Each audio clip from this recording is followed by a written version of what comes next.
Thanks for joining us here on Arc Salt Lake. I'm Brian Cheney. Tonight we are taking a look at what's causing shattered windshields on Utah's roads. A Harriman dad is warning parents about pranks getting out of hand. His teenage daughter's car was riddled by what appears to be a cup filled with rocks, shattering her windshield. It was the first time that she was driving at night on her own. This happened on Emmeline Drive in Harriman just hours after she got her license. Liv Kelleher spoke exclusively with that teenager's father. Well, Adam Harris describes his daughter as shook. He said what was supposed to be a milestone, one of her first solo drives and times behind the wheel after dark, ended with glass everywhere and questions about if this was an isolated incident or part of a troubling trend. I've seen at least 3 or 4 people say the almost exact same thing has happened to them and nobody has been caught.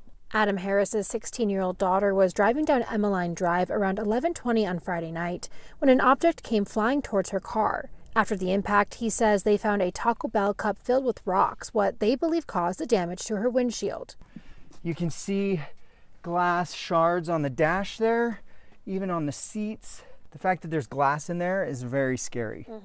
Could have gotten in her face and her eyes. Harriman police say they believe teens may be responsible and note that weekends are when juvenile mischief and risky behavior tends to spike.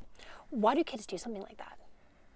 They think it's funny for some weird, messed up reason. I guess they don't understand the potential ramifications. I mean, had the cup come through the windshield, she could be in serious condition right now. According to police, the ramifications could be serious, including potential charges of reckless endangerment or criminal mischief. But investigators say they're limited with no surveillance videos or leads to follow. I'd like to see them do a little bit more. He hopes sharing his daughter's story inspires conversations between parents and teens about how quickly split-second decisions can turn life-altering. Maybe, just stay patient with your kids, but help them understand how dangerous this really is and how much it could harm somebody. We got lucky this time, but, somebody could get killed. Harriman police tell me that they're working with school resource officers to listen for any chatter about this incident. They say while this event is serious, they do not believe there's any broader threats to the public at this time. Reporting in Harriman, Liv Kelleher, KUTV 2 News. And a woman in West Jordan says a mysterious object shattered her windshield. Gwen Howes was driving on Baccus Highway late at night when something hit her car. She says the damage looks different from any windshield issues she's experienced before. Gwen says glass shattered across her dash and front seats. She said it happened so quickly she didn't see it coming. I thought, well, maybe something fell out of the sky. I didn't know what was going on. Was that a pipe bomb or was that somebody shoot at me with a rifle? I was scared because I was just really, really shaken up. Police have not determined what struck this driver's car. They say the location makes it unlikely that someone threw an object. There are so many horror stories of debris coming through the windshield or hitting your vehicle. It happens way more than I think people realize. Items hitting car windshields on our roads aren't exactly always deemed intentional. Sometimes items accidentally fly off vehicles, especially trucks. That's why we say secure your load. Since 2019, the Department of Public Safety says there have been 9 deadly debris-related crashes on our roads. There's also been more than 4,600 total crashes caused by road debris. UDOT says they spend nearly $3 million per year cleaning up road debris. That is taxpayer dollars, if you're wondering. So is this video of kids being kids, or have some of these new social media trends just gone way too far?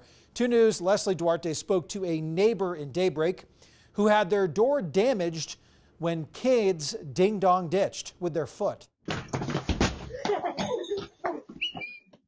Monday night, a loud noise at this homeowner's door startled her and her kids. So what was going through your head when you heard your door? Initially just to get in a safe place with my kids. Because I didn't know who or what was coming through the door next. She called the police. By that time, my doorbell had uploaded the video, so I was able to see that it was just 3 kids and not somebody trying to break into my house. She says it may have been kids following a TikTok trend, but it's scary because for those kids, They don't know who's going to be on the other side of that door, like if it's somebody going to chase them down and hurt them, or if somebody has a gun. The kick left her door frame damaged, which she says will cost hundreds to repair.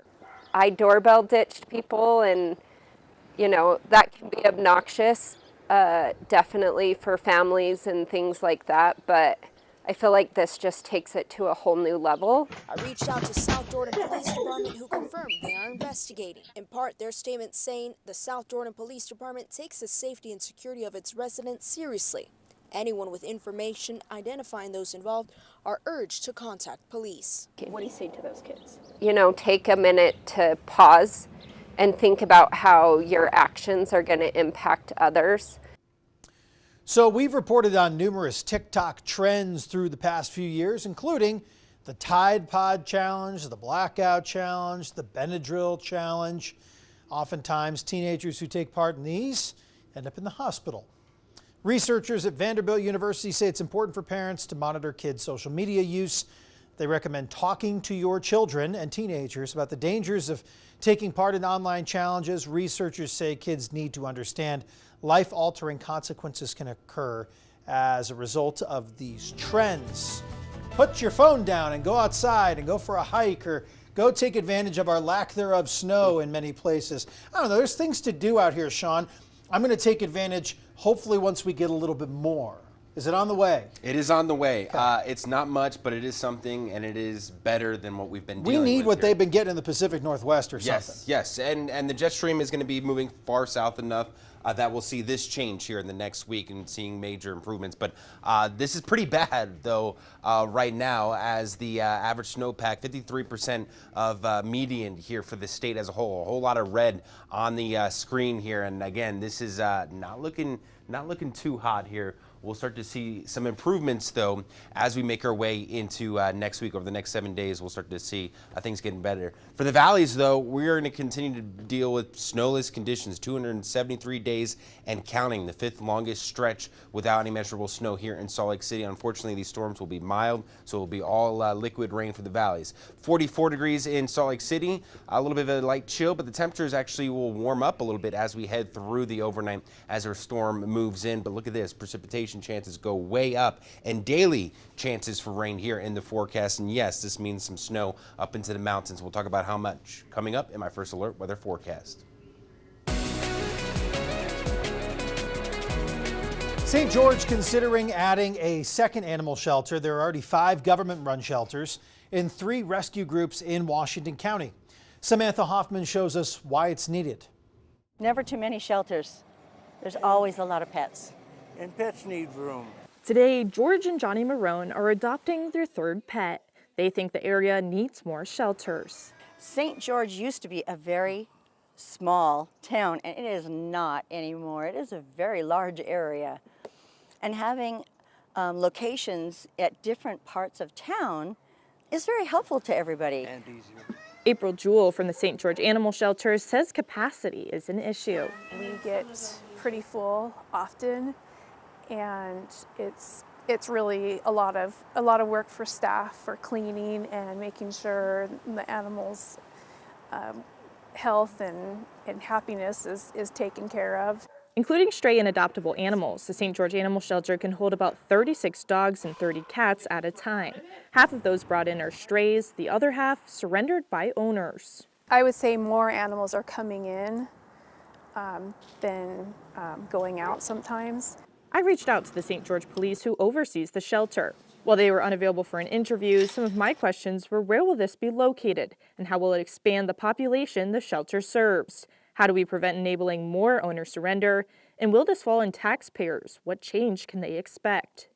If it fell a little bit on taxpayers' back to help pay for the shelters, I'm sure that people wouldn't mind too much. Pets are like family. They're fur babies. Yeah. And they need to be taken care of as such, not as an animal that's in the wild. I love cat videos. So this month, the St. George Animal Shelter is offering half-off adoption fees to free up space. Also some cute pups there at the shelter. Go and adopt something, will ya? 'Tis the season. Give it for a Christmas gift. You can't bring it back, though. Coming up on Arc Salt Lake, Kyle Whittingham on his way out as head coach of Utah football. We're taking a look back at his 21 years at the helm.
Welcome back. University of Utah football coach Kyle Whittingham. One game left with the Utes.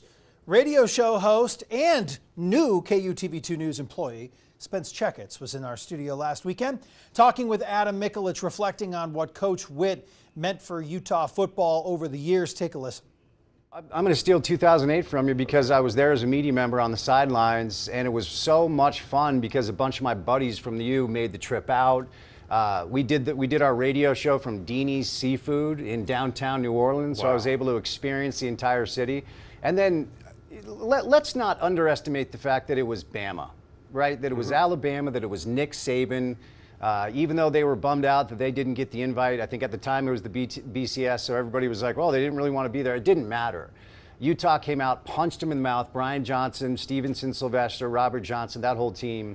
And then I can remember we were doing our radio show from the Pac-12 announcement, from the actual round table that they were announcing, okay, we're joining the Pac-12. It was Dr. Hill, and there was this celebration mood, but you look at Whitt, and he had this like serious. He knew the challenge ahead.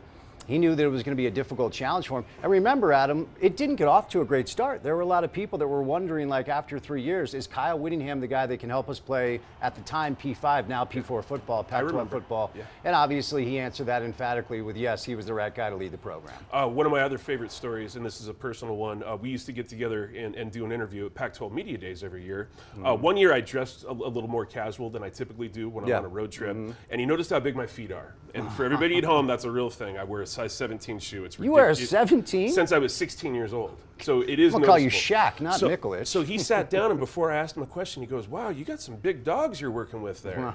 And he offered me a pair of Under Armour size 17 shoes. Oh, nice. Saw him at practice months later, and he's like, hey, I still got those shoes if you're ready for them. Very cool. That meant a lot to me. Yeah. It is something on the horizon for him, or is he just going to be a good grandpa and a golfer for a while? It's a great question because everybody's talking about it. Now, the language in the announcement was stepping down, not retiring. And Stuart Mandel from The Athletic, who's a friend of my show and one of the best college football media members, he's very plugged in, certainly in the world of agents. A lot of people are surmising Kyle's agent called Mandel and said, look, just get it out there that he's available. He has a sweetheart 2-year deal with the U where he's being paid about $3.5 million per to be a special advisor. And who knows what that means? Maybe a show up, hang. I'm sure Morgan Scally would love to have him around to kind of kick the tires and ideas here and there. The short answer is I don't know. If I had to guess, I think he's going to utilize this 2-year golden parachute and be around the program. And I have a hard time seeing him at the age of 68, like rebuilding another college. I say 68 because that's in 2 years. Like rebuilding another college football program. But if his buddy Andy Reid called and said, come be my defensive quality control assistant, I could see him doing something like that in a couple of years. Or an analyst position or something like that. He would be awesome at TV. Yeah. I just don't think he would ever want to do it. Yeah, no, I mean like a defensive analyst. Yeah, like yeah, those for jobs sure. Exist these but days, also, don't you think he would be really good at media? He's got the silver hair and a good look. I just don't think he would ever want to do it. He's obviously a sharp guy. Even Kalani said before the incident took place, what if? And he says, I bet he finds his way back into college football eventually. Sure. Good banter with those two. Coach Witt's final game happening at the Las Vegas Bowl.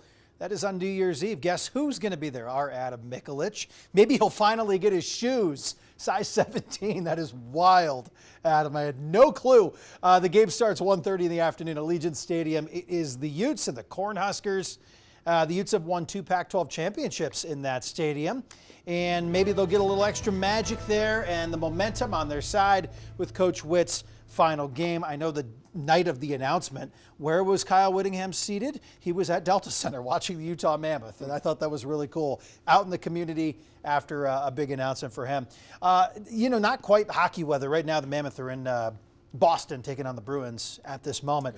And I'm sure weather in New England right now is more like what we've been hoping for in Utah in December. We just haven't really gotten it. Yeah, everyone else is getting snow but us, right? That's just the weather pattern that we're in. Why not us? But it's the pattern. The pattern's got to give, and it is going to be changing as we get into the day tomorrow. It'll still be mild, but at least it's something enough to clean out the air pollution, the inversion, that haze, and also bring us some windy weather and some storms here, some snow up into the mountains. Nothing major, but collectively, over the next 7 days, we could see over a foot of snow up into the mountains. We've got temperatures right now into the 40s and 30s. Air pollution will improve again tomorrow and into Thursday as we start to see those winds really kick in. We've got wind warnings, high wind warnings, and also wind advisories for much of northern areas of the state up towards Wyoming as well. And the reason being is just how strong these winds will be. We're going to see some nasty 40 to 50, even close to 60 mile per hour wind gusts as early as tomorrow afternoon. Look at some of the wind gusts here in the Salt Lake Valley tomorrow. Some of the models are showing up to 50 mile per hour winds. So make sure everything in your yard is secured. These winds will be whipping through much of the day tomorrow into the evening and then getting a little bit lighter by tomorrow night. We're already starting to see some moisture developing and moving in across the portions in Nevada. This is that jet stream finally sliding down further towards the south, setting up this atmospheric river event, bringing some moisture here into areas that have already been hit hard with heavy rain into the Pacific Northwest, into Oregon and Washington State, but also a little bit further southward this time to Northern California. What's out here is what is going to be moving into our direction over the next 24 hours. As early as tomorrow morning, we'll be waking up to some snow showers showers up into the mountains and some showers here across the valley floors, with the cold front moving in as well through the middle of the day, bringing us some scattered rain through the early commute. As it pushes further towards the south, we dry things out by tomorrow evening. And then we've got a little bit of a weak system Thursday, a few showers here, basically north of Salt Lake City, in and out. And then another storm moving in as we make our way into Friday and Saturday. So again, not a big storm maker, about 2 to 6 inches for the mountains. But again, collectively with these storms and the setup here over the next 7 to 10 days, we'll see over a foot of snow for many of our ski resorts, luckily, thankfully. And finally, more active weather through Christmas Day and now beyond. Unfortunately, you saw above normal chances for precipitation, not a guarantee, but something that will favor us for better chances for some storms. Unfortunately, it coincides with above normal temperatures that we're expecting for nearly the entire country here all the way through Christmas Day. So it looks like, you know, Santa's going to be wearing swim shorts here, as it's going to be plenty warm for much of the nation. We're into the 50s for highs tomorrow. Temperatures in St. George, we're into the 60s each and every day. I mean, beautiful weather there, well above normal. And then across the Wasatch Front, 50s nearly each and every day. Unsettled weather through the weekend, and it's still plenty warm into next week. Ho, ho, ho. Drop those temperatures like 20 degrees. I'm going to try. I'm trying my best. All right. Thank you, Sean. Coming up here on Arc Salt Lake, why BYU football coach Kalani Sitake is in Florida eating Pop-Tarts as his team gets ready for next week's bowl game.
Now, people are at Delta Center singing beloved Christmas tunes. The annual Christmas Carol sing-along is taking place right now, started about 20 minutes ago, free for anyone who wants to take part. Yeah, event leaders say there are special musical guests and even a visit from Santa and Mrs. Claus. Free holiday treats are available while supplies last. Sterling Polson's there, I think. He was out there taking some videos today. Check out this video of the Pop-Tart Bowl, just posting on their X account. BYU head coach Kalani Sitake, Georgia Tech head coach Brent Key pose with the game's trophy, maybe sneaking a little bite there. Yeah, the trophy is actually a toaster. Both coaches split a Pop-Tart. The teams square off in the Pop-Tart Bowl on December 27th at 1:30 in the afternoon. I mean, what's the flavor, though? Like Pop-Tarts Bowl, there's some great flavors. Strawberry's classic. There's the brown sugar one. Like, I'm not a big purchaser, but over the years, there's been some good Pop-Tarts. Yeah. Hopefully it's going to be a good game. All right, too. we can look forward to that. See you tomorrow night at 7. Take care.